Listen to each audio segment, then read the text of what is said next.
Adolescentes inteligentes presentes nesse ambiente, bom dia, boa tarde, boa noite. Povo do segundo ano, vamos começar então a nossa última aula desse livro, módulo 39, falando sobre aposto e sobre vocativo. Aposto é termo acessório, vocativo é termo isolado. Tá? Às vezes a gente apressa e diz assim, os termos acessórios, aposto e vocativo. Não. Aposto é uma coisa, é um termo acessório, e o vocativo é uma outra coisa isolada, conforme vocês vão ver na sequência. Aposto, gente, significa aposto ao lado. Tá? Esse A aí é o mesmo prefixo ad que se tem adjunto em afixo, e ele significa ao lado. Posto significa colocado. Então, uma coisa que a gente já sabe sobre o termo chamado aposto é que ele vem definido por estar ao lado de algo, e esse algo vai ser um substantivo. Existem vários tipos de apostos. O mais famoso, gente, é esse aposto que vem entre vírgulas ao lado de um substantivo, funcionando como seu equivalente. Então, por exemplo, Porto Alegre, capital do Rio Grande do Sul, foi sede da Copa. Essa é a forma mais comum e reconhecida do aposto, que é esse termo então separado por vírgulas, que também poderiam ser parênteses, poderiam ser também travessões, tem gente que gosta bastante, e ele serve então para dar uma explicação a respeito do nome anterior. Normalmente anterior, porque no segundo exemplo, vocês podem perceber que eu antepus o aposto, né? Então vejam só, capital do Rio Grande do Sul, Porto Alegre foi sede da Copa. Por ser um termo equivalente, o aposto às vezes ele funciona como uma informação já previsível. Mas lembrem-se que isso é apenas uma coisa contextual, porque às vezes essa informação previsível tem que ser lembrada em alguns contextos, né? Às vezes não está tão claro do que a gente está falando. Esse aposto aqui talvez seja o que a gente mais usa, sem mesmo saber que se trata de um aposto. O nome dele é aposto especificativo e ele é um termo, um nome próprio que vem especificando um nome comum de uso bastante amplo. Por exemplo, nomes de avenidas, de ruas, de cidades, de estado, normalmente esses nomes vêm após, então, para especificar qual é a rua, qual é a avenida, qual é o estado. Você pode usar também nesse contexto de uma escola em que você tem vários professores. Então, se você fala assim, professor fulano, professor Beltrano, ali você tem então um aposto especificativo. Ele é tão comum, a gente usa tanto, que raramente você vai encontrar em questões ou vai encontrar que alguém exigindo que você reconheça, já que ele é um termo tão disseminado na língua, a ponto de não precisar ser caracterizado cada vez. É muito comum o especificativo, gente, em alguns casos, vir ligado pela preposição de. Então, se a gente diz a Avenida Brasil, professor Nilo, assim por diante, no caso de cidade, a gente usa esse de. A cidade de Toledo fica a oeste do estado do Paraná. Preposição de mais artigo o, certo? Então é bastante comum essa ocorrência. Esses dois próximos apostos, eles funcionam quase que um como o oposto do outro em termos de apresentação. O aposto enumerativo, como diz o seu nome, ele vai enumerar um substantivo de alcance amplo que vem antes dele. Então, não esqueça esses materiais. Materiais é uma palavra bastante ampla, pode se referir a uma gama imensa de coisas. Então, a gente vai usar o aposto, vai usar a enumeração justamente para delimitar quais materiais. Então, não esqueça esses materiais, lápis, borracha e caneta, onde os termos sublinhados são aposto enumerativo. Obviamente, por ser enumerativo, ele tem que ser uma série numérica, 2, 3, 4, 5 elementos, assim por diante.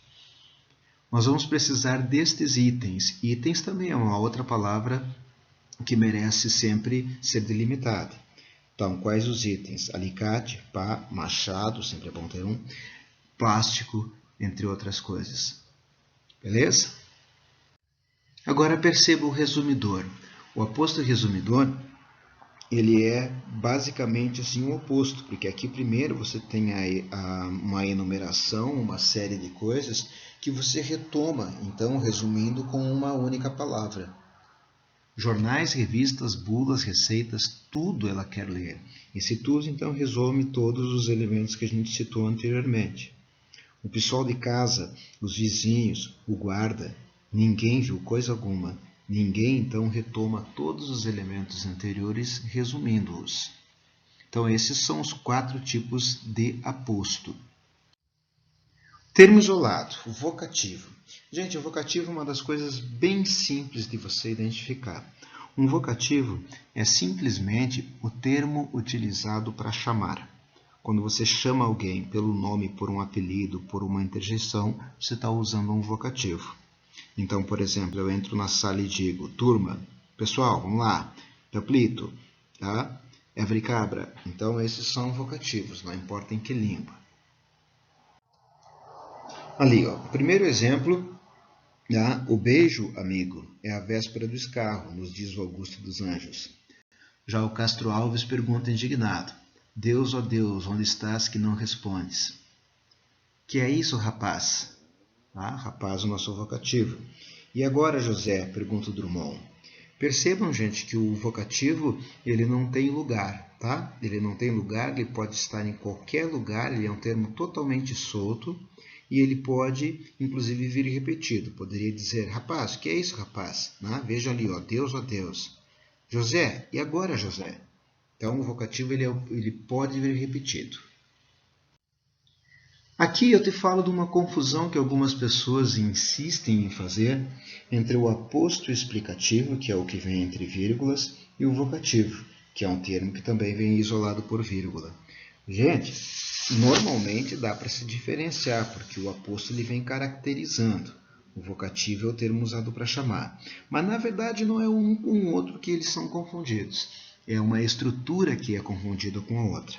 Compara os dois casos. Valdicélia, a gerente do banco, pediu que você a procurasse. Valdicélia, gerente do banco, pediu que você a procurasse. Então perceba que a única diferença entre essas duas frases é justamente a pontuação. Então, se você utilizar vírgulas antes e depois, você está separando um elemento intercalado. Esse elemento intercalado ali, na primeira frase, é o aposto que vai dizer para a gente quem é a Valdicélia. No segundo caso, o que está acontecendo é que você tem a Valdicélia com a pessoa a quem você está se dirigindo e dizendo com quem o gerente do banco pediu, né, a quem ele pediu que procurasse. Então, no primeiro caso, eu tenho o gerente do banco, a gerente, aposto explicativo, e no segundo caso, Valdicélia é o vocativo. Mudam as funções de Valdicélia no primeiro, que é o sujeito, né? Foi a Valdicélia que pediu. No segundo caso, é o gerente do banco quem pediu. Tranquilinho, né? Não tem grande mistério. Bom, eu vou fazer contigo 2 exercícios de aplicação. O terceiro, que é o do agar, que é a letra A, já vou até dizendo aqui, ele não tem muito a ver com esse conteúdo, embora esteja presente lá um vocativo. Vamos lá. Ó, Unaerpsp. Na oração pássaro e lesma, o homem oscila entre o desejo de voar e o desejo de arrastar. Gustavo Corsão empregou a vírgula por tratar-se de antítese para indicar a elipse do verbo, para separar o vocativo, para separar uma oração adjetiva de valor restritivo, para separar o aposto? Sim, para separar o aposto. Ele está dizendo que o homem, né, é pássaro e lesma. Então, só que ele diz isso de maneira sintética, com o homem como sujeito da oração. O homem, pássaro e lesma, oscila entre o desejo de voar e o desejo de arrastar. Portanto, letra E de esperança, letra E de emoção. Questão número 2, o Fung. Leia o fragmento do poema de Tomás Antônio Gonzaga e responda a questão. Minha bela Marília, tudo passa. A sorte desse mundo é mal segura. Se vem depois dos males a ventura, vem depois dos prazeres a desgraça. Estão os mesmos deuses sujeitos ao poder do ímpio fado. Apolo já fugiu do céu brilhante, já foi pastor de gado.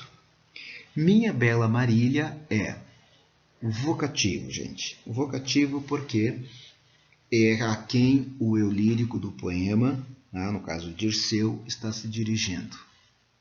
Beleza? Viram que tranquilo? Aposto evocativo talvez sejam as matérias mais fáceis do ano. Tranquilo? Obrigado por estarem comigo até aqui. Vejo vocês em breve. Abraço.